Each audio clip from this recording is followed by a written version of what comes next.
بے شک ہو گئی ہے، اس کو معاف کر دو. اس میں سے یہ نہیں کرو کہ تم اس کے ویک پوائنٹس دیکھو، بلکہ اس میں سے اس کی خوبیاں تلاش کرو. دیکھو شاید اس کے اندر کوئی ایسی ہو، مثلا یہ کہ اگر وہ دل میں کوئی ایسی بات آ رہی ہے تو چھوڑو، بلکہ کیا کرو، وہ عاشرہن بالمعروف، ان کے ساتھ گزر بسر کرو خوش اسلوبی سے، یعنی کہ ان کی خوبیاں پھر تلاش کرو ان میں سے.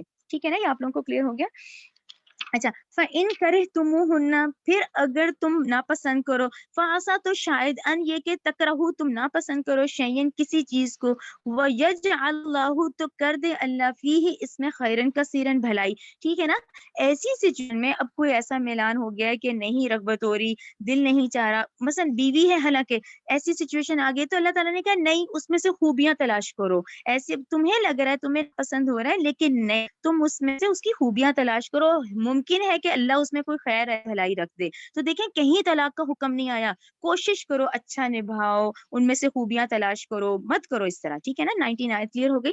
20 وَإِنْ أَرَدْتُمْ، تم چاہو، اور اگر تم چاہ رہے ہو، ٹھیک ہے، اب ایسی کنڈیشن ہے کہ نہیں میلان ہو رہا، اب تم نے چاہ ہی لیا ہے، اردتم استبدالا، کہ اگر تم چاہو بدلنا، زوجن ایک بیوی کا، مکانن زوجن ایک دوسری بیوی سے، وَأَتَيْتُمْ جبکہ تم نے ان کو دے دیا، احداہن ان کو، ایک قنطارن بہت مال، یعنی بہت زیور، تم ان کو بعد میں بھی بہت گفٹ چیزیں دیے ہوئے ہیں، تم نے ان کو قنطارن یعنی بہت مال دیا ہوا ہے.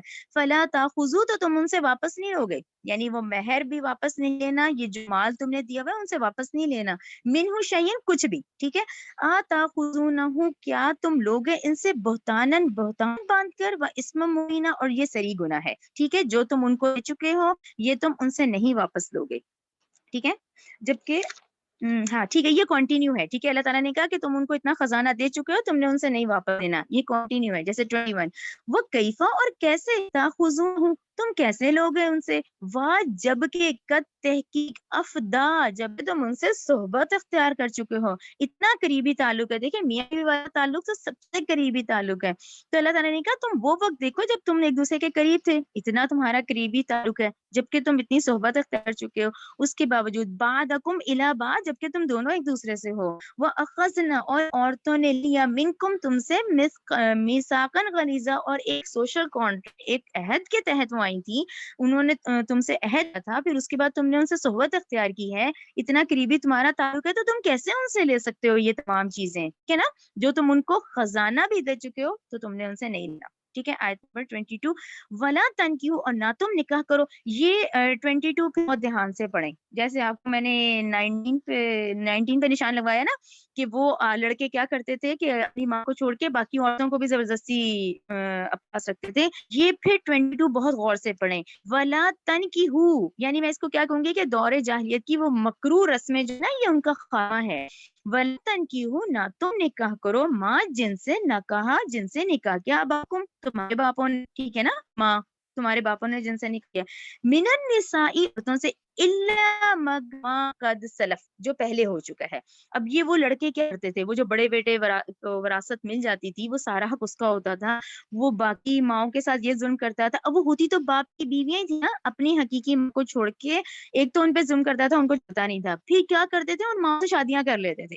تو یہ اس قسم کو توڑا گیا. آیت نمبر 22 مت تم نکاح کرو ان سے جن سے تمہارے باپوں کے نکاح ہوئے ہوئے. ٹھیک ہے نا. تو یہ اپنی حقیقی ماں کو چھوڑ کے باقی ماؤں سے نکاح کر لیتے تھے کہ ان کا حصہ نکل جائے گا ورنہ. تو اللہ تعالیٰ نے کہا، منع فرمایا کہ مت تم نکاح کرو ان سے تمہارے باپ نے نکاح کیے ہوئے، الا مگر ما قد سلف، اب جو پہلے کر چکے ہو نا وہ اب نہیں کرنا. انہو، بلا شبہ، کانا ہے، فاحشتن، یعنی یہ بات تو سننے میں اتنی بے حیائی والی بات لگ رہی ہے کہ ماں سے نکاح، وہ مقتن، اور یہ بڑی ناراضگی کی بات ہے، وہ ساء سبیلا، اور بہت ہی برا طریقہ ہے. ٹھیک ہے. اللہ تعالیٰ نے یہ کتنی خوبصورت آیت ہے، انہو کانا فاحشتن و مقتن و ساء سبیلا، یعنی یہ تو بات سننے میں اتنی بے حیائی کی بات ہے کہ ماؤں سے شادیاں، اور ناراضگی کی بات بہت ہی برا طریقہ، یہ اب نہیں کرنا. اس آیت کے بعد اب اگلی آیت دیکھیں، اتنی خوبصورت ہے کہ یہ اب امت کے مردوں کے لیے اب یہ قانون آ گیا، اب یہ محرمات ابدیہ آ گئی کہ اب ان عورتوں سے تو شادی ہی نہیں کرنی. یعنی ایک مرد، اب وہ کون کون سی عورتیں ہیں جن سے وہ شادی کر ہی نہیں سکتا. اب یہ آپ لوگ اپنے قرآن میں پوائنٹ آؤٹ 1 2 3 کر کے کرتے جائیں. محرمت، محرمت حرام کر دی گئی، علیکم امت کے مردوں پر، تم پر، امہاتکم تمہاری مائیں، و بناتکم تمہاری بیٹیاں، و اخواتکم تمہاری بہنیں، و عماتکم تمہاری پھپھیاں، و خالاتکم تمہاری خالائیں، و بنات الاخی بھائیوں کی بیٹیاں بھتیجیاں، و بنات الاختی بہنوں کی بیٹیاں بھانجیاں، وہ امہاتکم تمہاری مائیں اللاتی وہ جنہوں نے اردعنکم تمہیں دودھ پلایا ہے، وہ بھی حرام کر گئی، وہ اخواتکم من الرضاعتی و امہاتکم تمہاری دودھ شریک بہنیں اور مائیں، یہ بھی حرام کر دی گئی، نساؤکم اور تمہاری بیویوں کی مائیں، ٹھیک ہے نا، وہ امہات نسائکم تمہاری بیویوں کی مائیں، کون ساسیں، ٹھیک ہے، وَرَبَائِبُكُمْ اب ربائب کون سی ہوتی ہے یہ وہی ذہن میں رکھیں، ربائب اس لڑکی کو کہتے ہیں جو کہ سابقہ شوہر سے ہوتی ہے، ٹھیک ہے، ایک عورت اپنے ساتھ جو بیٹی لائی تو وہ پھر اس کو کہا جاتا ہے ربیبہ، ٹھیک ہے، وَرَبَائِبُكُمْ اور تمہاری وہ ستیلی بیٹی التی وہ جو فی حجورکم جو تمہارے پاس پرورش پا رہی ہیں، من نسائکم تمہاری ان عورتوں کے بطن سے ہیں، التی وہ جو دخل تم جن سے تم نے صحبت کی، ٹھیک ہے نا، اب ایک عورت جو اپنی بچی لے کر آئی ہے، اب شوہر سے اس کی صحبت ہو گئی ہے تو اب وہ بچی حرام ہے، اب وہ بچی بھی حرام ہے، وہ ستیلی بیٹی ہے، بہن ان سے، فَإِن پس اگر لم تکونو اور اگر ابھی تم نے نہیں، بالفرض کرو اکبر جیسے نکاح ہو گیا تھا ابھی ایک عورت سے، اب اس کے ساتھ اس کی بیٹی بھی تھی لیکن ابھی صحبت نہیں اختیار کی، تو پھر ٹھیک ہے، پھر وہ بیٹی جائز ہے، یہ بات سمجھ آ گئی کہ اول تو وہ ربیبہ جو ہے، ربائبکم التی تمہاری وہ ستیلی بیٹیاں، فی حجورکم جو تمہارے پاس پرورش پا رہی ہیں، من نسائکم تمہاری ان عورتوں کے بدن سے ہیں، اللہ کی جو کہ دخل تم جن سے اب تم صحبت بھی اختیار کر چکے ہو، تو پھر وہ بیٹی حرام ہے، بیہن ان سے، فَإِن پھر اگر لم تکونو نہیں تم نے دخل تم نے صحبت نہیں کی بہن ان سے، فلا جناح پھر کوئی گناہ نہیں ہے، علیکم تم پر، وحلائل اور بیویاں، اب یہ پھر محرمات آ گئی، وحلائل اور وہ بیویاں، ابنائکم تمہارے بیٹوں کی بیویاں جنہیں ہم بہو کہتے ہیں، بہویں، الذی وہ جو من اصلابکم کو ضرور سرکل کریں، صرف جو تمہارے صلب سے تمہارے پشت سے جو بیٹے پیدا ہوئے ہیں نا ان کی بیویاں حرام ہے، ٹھیک ہے، وہ بہویں، وَأَن تَجْمَعُوا پھر ایک اور حکم آ گیا کہ مت تم جمع کرو بین الاختین دو بہنوں کو بھی ایک نکاح میں مت جمع کرو، الا مگر قد سلف جو گزر چکا ہے، یہاں میں مفسرین کی رائے پڑھ رہی تھی تو انہوں نے کہا اسی طرح پھپھی بھتیجی خالہ بھانجی ان کو بھی ایک نکاح میں نہیں کر سکتے کیونکہ دو بہنوں کا ذکر آیا ہے جس کے ڈیٹیل میں پھپھی بھتیجی خالہ بھانجی، انہوں نے کہا اس کو بھی آپ ایک نکاح میں نہیں کر سکتے، یہ محرمات ابدیہ بھی چل رہے ہیں، ٹھیک ہے نا، دو بہنوں کے درمیان مگر جو قد سلف جو پہلے تم کر چکے ہو، ٹھیک ہے نا،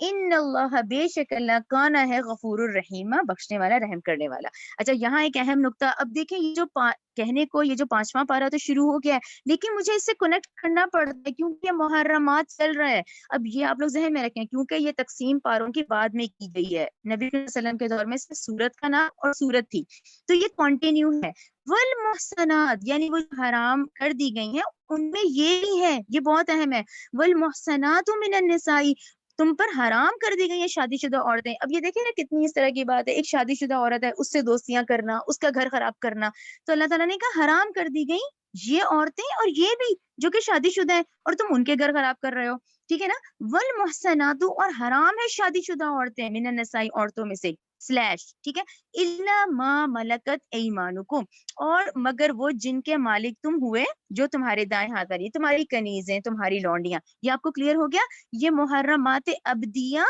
یہاں تک کمپلیٹ ہوتا ہے جو کہ 5واں پارہ شروع ہو جاتا ہے کہنے کو، کتاب اللہ علیکم یہ لکھ دیا ہے اللہ نے تم پر، ٹھیک ہے، وہ احلا اور حلال کر دی گئی لکم تمہاری ما براء اب ان عورتوں کے علاوہ باقی جتنی عورتیں ہیں تم سب سے شادیاں کر لو، ٹھیک ہے، حلال کر دی گئی تمہارے لیے ما وراء علاوہ ان کے ذالکم جو مذکورہ ہیں یعنی جن کے ذکر کیے گئے ہیں، ان تبتغوا تاکہ تم تلاش کرو بی اموالکم کو سرکل کریں کہ تم نے ان کو کیسے حاصل کرنا ہے اپنے مالوں سے، یعنی جب تم شادیاں کرو گے تو تم مہر دو گے، تم نے ان کو تلاش کرنا ہے بی اموالکم اپنے مالوں سے، یعنی کہ تم نے ان سے شادیاں کرنی ہے تم مہر دو گے، محسنین اس حال میں کہ وہ نکاح میں لانے والی نہ ہو، یہاں عورتوں کے لیے حکم آ گیا کہ جو عورت آئے وہ نکاح میں لانے والی ہو، غیر مصافحین وہ بدکاری کرنے والی نہ ہو، یعنی وہ گھر بنانے والی ہو، ٹھیک ہے.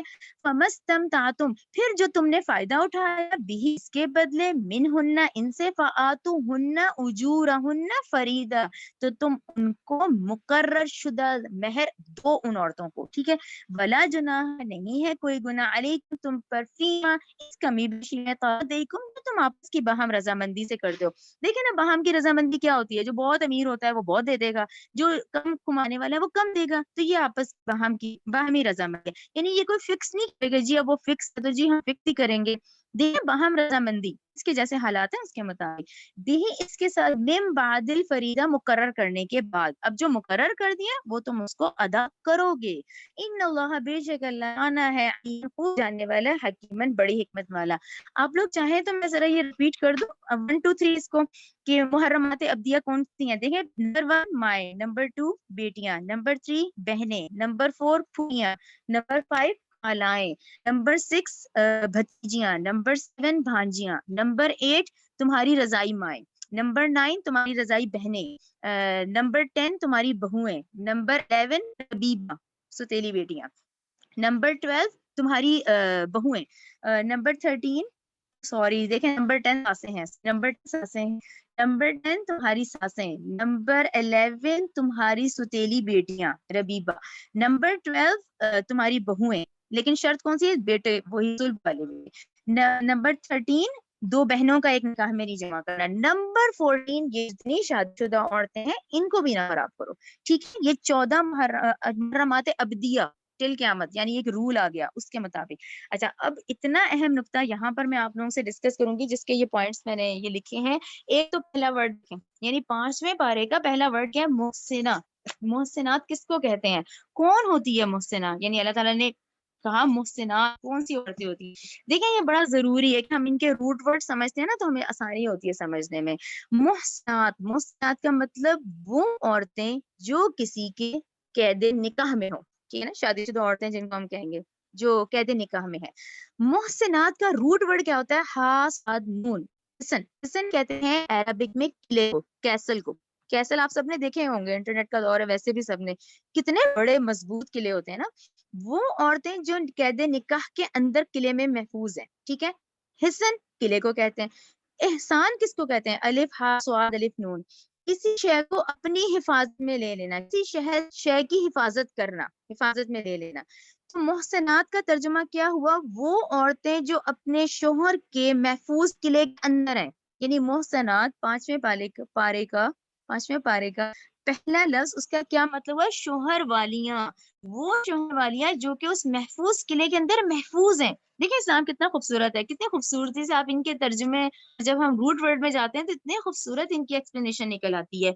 اسی طرح محسنات کا آگے ایک اور ترجمہ بھی آئے گا, یعنی یہ 2 ورڈ محسنہ میں آتے ہیں. یعنی ہم کون ہیں, ہم آزاد گھرانے کی شریف زادیاں ہیں, تو ہم محسنہ ہمیں آگے ہے کہ یہ ایک قلعے میں محفوظ ہے.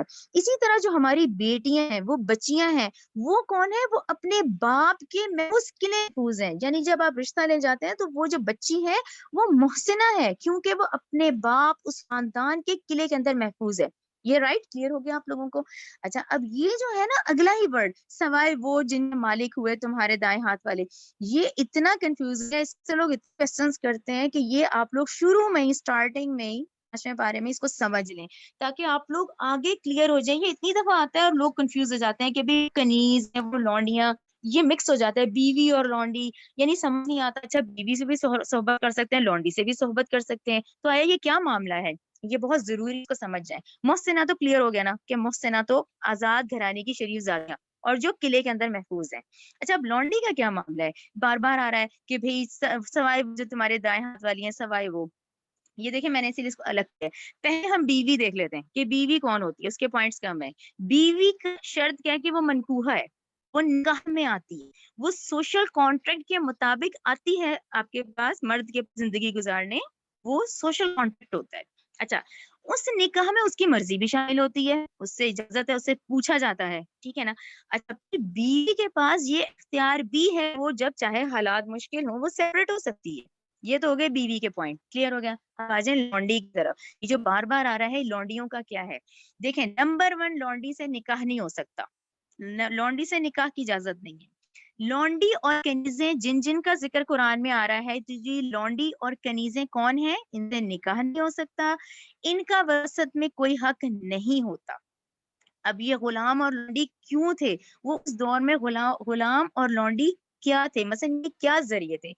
پہلا ذریعہ جب میں نے سرچ کیا تو مجھے پتا چلا ایک تو وہ خاندان تھے جو صدیوں سے بکتے چلے آ رہے تھے، یعنی آپ مارکیٹ گئے، آپ نے اپنی پسند کا غلام خرید لیا، لونڈی خرید لی، تو ان کے خاندان صدیوں سے بیچتے چلے آ رہے تھے، وہ بک رہے تھے۔ پہلا تو آپ لوگوں کو کلیئر ہو گیا، ایک انہیں غلام اور لونڈی کہا جاتا تھا۔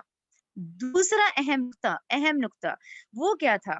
اب کیونکہ وہ جنگوں کا دور تھا، دن قبیلوں کی آپس میں جنگیں ہو رہی ہیں، ان جنگوں میں جب ایک جن کو شکست ہو گئی، اب ان کا مال جب لیا تو ان کی عورتیں بھی لے لی، ٹھیک ہے نا؟ اب ایک شکست ہو گئی، اب وہ شکست کر کے بھاگ گیا، اب اس کا مال، اس کے اونٹ، اس میں جو عورتیں آئی ہوتی نا، تو وہ عورتیں بھی پھر پکڑ لی جاتی تھیں، ٹھیک ہے؟ وہ عورتیں آ گئیں، پتا چلا جنگی قیدی میں نبی کریم صلی اللہ علیہ وسلم کے دور میں وہ کفار کی جو بیویاں آتی تھیں نا، وہ لونڈیاں کہلائی جاتی تھیں، ٹھیک ہے؟ اب دیکھیں نا نبی صلی اللہ علیہ وسلم کے دور میں جو غزوات ہوئی، اب جب فتح ہو گئی، جب مال آیا تو وہ جو کفار کی بیویاں آتی تھی نا، رائٹ، کفار کی بیویاں آتی تو وہ قیدی حالت میں آتی تھی۔ تو شرط لونڈی کی کیا ہے کہ وہ جنگی حالات میں عورتیں آتی تھیں، ان کو کنیر لونڈیاں، اب وہ آ کر نا، اب وہ آ تو گئی، اب ان کا کرنا کیا ہے؟ اب وہ جو فتح ہو گئی، اب ان کو کرنا کیا ہے؟ اب اس کے بعد وہ مسلمانوں تقسیم کر دی جاتی تھی، سمجھ آیا؟ وہ لونڈیاں جو تھیں وہ مسلمانوں میں تقسیم کر دی جاتی تھیں۔ جب وہ مسلمانوں میں تقسیم کرتی تھیں تو پھر یہ ترجمہ ہوتا ہے کہ جو جن کے مالک ہوئے، جو ہمارے دائیں ہاتھ والی ہے نا، کنیز لونڈی، تمہارے دائیں ہاتھ والی، جس کا ترجمہ ہوتا ہے نا تمہارے دائیں ہاتھ والی، تو یہ وہ کنیز ہیں، وہ لونڈیاں ہیں جو کہ خاص کر قیدی شکل میں آتی تھی اور کفار کی بیویاں ہوا کرتی تھی، ٹھیک ہے نا؟ ان کو پھر اس کے بعد، کیونکہ میں نے سارے پوائنٹس ڈاکٹر سرار کے لیے ہیں، تو انہوں نے ان کو کہا یہ پرزنر آف وارز ہوتے تھے، POW ان کو کہا گیا ہے، ٹھیک ہے؟ ان خواتین کو اور ان مردوں کو، مرد غلام بنا دیے جاتے تھے، عورتیں لونڈیاں بنا دی جاتی تھیں، یہ وہ قیدی ہوتے تھے جو کہ جنگ سے آتے تھے، تو ان کو پرزنر آف وار کہا جاتا تھا، ٹھیک ہے نا؟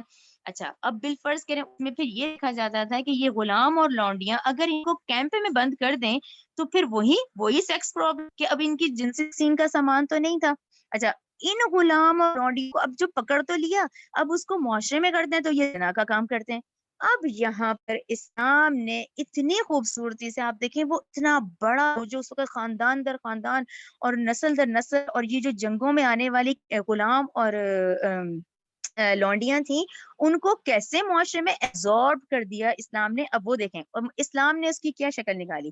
اسلام نے ان غلام اور لونڈیوں کو معاشرے میں ایبزارب، تقسیم کر دیا کہ اب سارے صحابہ، اب تمام مسلمان ان کو چوز کر کے لے جائیں، اپنے اپنے گھروں میں لے جائیں، یعنی یہ لونڈیاں اور غلام جو قید میں آ گئے ہیں، ان کو اپنے اپنے گھروں میں لے جاؤ، تقسیم ہو گئے۔ اب یہ غلام اور لونڈیاں تقسیم ہو گئے، اپنے مالک کے پاس پہنچ گئے، تو حکم آیا قرآن میں، پھر حکم کیا آیا؟ خود کھاؤ، ان کو کھلاؤ، خود ان کے ساتھ بہت اچھا سلوک کرو۔ اچھا، اس کے بعد پھر مزید اسلام میں ہوا، جیسے جیسے یاد اترتی چلی گئی تو شریعت کے آرڈر آئے، ان شریعت آرڈرز میں اتنے خوبصورت آرڈر تھے۔ اب آرڈر دیکھیں کیا ہوتے تھے، گناہ ہو گیا غلام آزاد کر دو، قتل ہو گیا غلام آزاد کر دو، اچھا کفارہ دین ہے غلام آزاد کر دو، خاص نصیحت آئی کہ یہ غلام آزاد کر دو۔ اب وہی غلام اور لونڈی کا آزاد ہونا شروع ہو گیا۔ دیکھیے آج یہ کنسپٹ ختم ہو گیا اس غلامی کا، تو یہ اسلام نے بہت خوبصورتی سے ان کو آزاد کر دیا، ان کو تقسیم کر کے ایبزارب گئے۔ اچھا، پھر قسم کا کفارہ غلامات دو، اسی طرح اتنا بڑا طبقہ۔ لیکن آپ دیکھیں حکمت عملی کے لیے خوبصورت ہے، اگر ایک دم آرڈر آتا کہ جی ان کو آزاد کر دو، تو یہی تو سورس تھے، لیبر سورس تو ساری یہی تھی، تو بڑا گریجولی پہلے ان کو تقسیم کر دیا گیا، مسلمانوں کے بھیج دیا گیا، پھر ان کے ساتھ اچھا حسن سلوک رکھا گیا، پھر ہر آرڈر پہ کہا گیا غلام آزاد کرو، غلام آزاد کرو۔ وہ آزاد ہوتے ہوتے یہاں تک کہ آپ لوگ ڈیٹیل دیکھیں ڈاکٹر سرار کے اس میں ہے کہ یہی غلام ایک وقت آیا حکومتوں پہ چلے گئے، بھول، یعنی کہ وہ پورا نسل در نسل کا ختم کر دیا گیا۔ سمجھ آ گئی نا؟ اچھا، اب اس میں آتی ہے اس آیت والی حکمت کہ اسلام نے جو لونڈیوں کے ساتھ ہم بستری کی اجازت دے دی تھی، اس میں کیا حکمت تھی؟ دیکھیں اس میں یہ حکمت تھی کہ جب وہ لونڈی آتی تھی مسلمان کے پاس، مسلمان آدمی کے پاس، کہ بھئی اب یہ تمہاری کنیز ہے، تو وہاں پر مالک کو یہ حکم دیا گیا کہ تم اس کے نان نفقے کے ذمہ دار ہو، اور تم جو بیوی کے ساتھ صحبت کر سکتے ہو تم اس کے ساتھ بھی کر سکتے ہو، حالانکہ وہ نکاح میں نہیں تھی، نکاح میں نہیں تھی، یاد رکھیں لونڈی نکاح میں نہیں آ سکتی، لیکن جو تم خود کھا اس کو کھلاؤ. اچھا اب تم اس لونڈی سے جو تمہاری اولاد ہوگی تم اس کے باپ بنو گے، ٹھیک ہے. اب اس لونڈی سے اولاد ہو گئی، جو تمہارے بچوں کا حق ہے وہی اس لونڈی کے بچوں کا حق ہے. اب دیکھیں وہ آٹومیٹک وہ بچہ آزاد ہو گیا، ٹھیک ہے. اور اب دوسرا کیا تھا کہ اب یہ لونڈی جس سے تم نے ہم بستری کر رہی ہے اب یہ دوسرا کوئی اسے نہیں ہاتھ لگا سکتا، ٹھیک ہے. وہ پبلک پراپرٹی ختم ہو گئی. اب کیا ہے، اب وہ آٹومیٹک آزاد ہو گئی، یعنی اللہ تعالیٰ نے کتنی خوبصورتی سے اسلام نے اس پورے کو آزاد کر دیا. لیکن جب ہم اس کا ترجمہ کرتے ہیں نا تو پھر سب کنفیوز ہو جاتے ہیں. آپ لوگ اس کو شروع میں ہی دیکھ لیں، نکاح نہیں تھے لیکن اجازت تھی، لیکن اس اجازت پر ایک پہلو تھا حکمت کا. اچھا اس میں اگلا کوشچن یہ بہت لوگ پوچھتے ہیں کہ جی آیا یہ جو خدامہ ہیں، دیکھیے خدامائیں تو ان کو سرونٹ کہتے ہیں، ناٹ سلیوز. یہ انگلش کی ٹرم بڑی آسان ہو جاتی ہے مجھے یہ سمجھانے کے لیے. سرونٹ سروس سے ہے، ٹھیک ہے نا. سروس جیسے بھائی ہمیں میاں گئے وہ 8 گھنٹے 9 گھنٹے سروس کر کے آئے، ان کو انہوں نے پے لیا، اسی طرح ہمارے گھر کام کرنے والی آئی، وہ میری سلیو تو نہیں ہے، وہ تو سرونٹ ہے. سلیو جو ہوتا وہ تو وہ یوز کرتے تھے اسے، سرونٹس کو آپ پے کرتے ہیں. تو یہ آج جو خدمائیں ہیں ہرگز وہ نہیں ہے، وہ ان کو پے کیا جاتا ہے. تو آج پوری دنیا میں غلام اور یہ لونڈی نہیں ہے. اس وقت یہ حکمت کے مطابق ان تمام یہ اصول جو آتے ہیں قرآن میں یہ اس کے مطابق ہیں. اور شرط کیا ہے، یہ وہ خواتین ہوتی تھیں جو کفار کی بیویاں ہوتی تھیں، اور یہ شکست صورت میں مسلمانوں کے پاس آتی تھی تو ان پھر معاشرے میں پھر دے دیا جاتا تھا. کلیئر ہو گیا آپ لوگ یہ ساری آیت؟ چلیں آیت نمبر 25.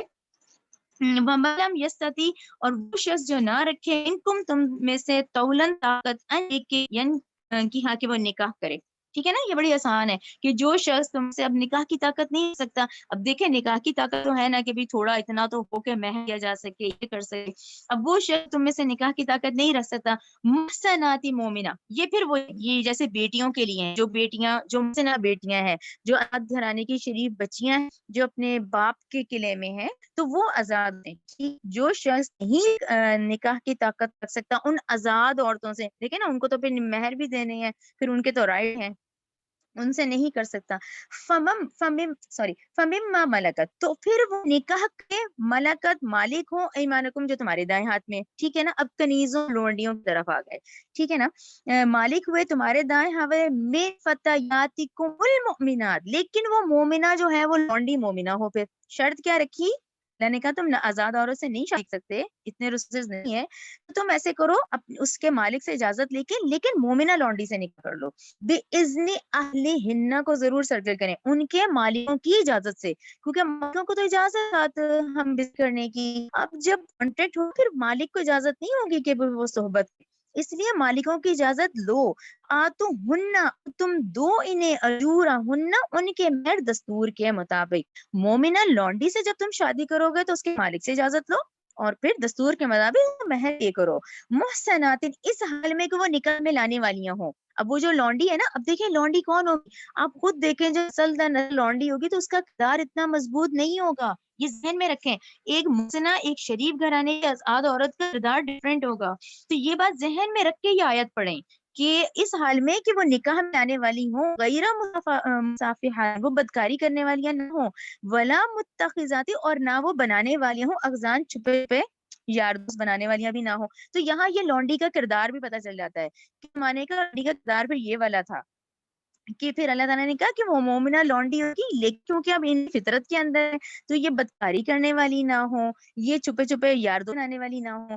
فَإِذَا أُحْسِنَّ، پھر جب وہ نکاح میں لائی جائیں، فَإِن، اگر آتَيْنَ، وہ کریں بِفَاحِشَةٍ، اپنی نیچر کے مطابق پھر بھی وہ بے حیائی کا کام کر رہی ہیں، فَعَلَيْهِنَّ نِصْفٌ، تو پھر ان پر سزا ہے آدھی، ماں جو علی المحصنات، جو آزاد عورت پر من العذابی سزا کی. ٹھیک ہے نا، آزاد عورت کی سزا پھر زیادہ ہوگی کیونکہ وہ آزاد بنانے کی شریف عورت ہے، وہ جب گناہ کرے گی اس کی سزا زیادہ ہے. لیکن اگر یہ لونڈی، اب اس کا کیونکہ کردار بھی ایسے ہی ہے تو اس کا آدھی ہوگی. ٹھیک ہے، نصف لکھا ہوا ہے، نصف آدھی ہوگی. معتاد عورت کی سزا سے. ذالک یہ اجازت لمن اس کے لیے ہے خوشی جو ڈرے ان تکلیف میں پڑنے سے منکم تم میں سے. وَإِن تصبروا تو اس سے کیا بہتر ہے تم صبر کر لو. خیرن بہت بہتر ہے لکم تمہارے لیے. واہ اور اللہ غفور الرحیم بہت بخش والا ہے بہت رحم کرنے والا ہے. ربنا تقبل منا انك انت السميع العليم وتب علينا انك انت التواب الرحيم. سبحانك اللهم وبحمدك اشهد ان لا اله الا انت استغفرك واتوب اليك.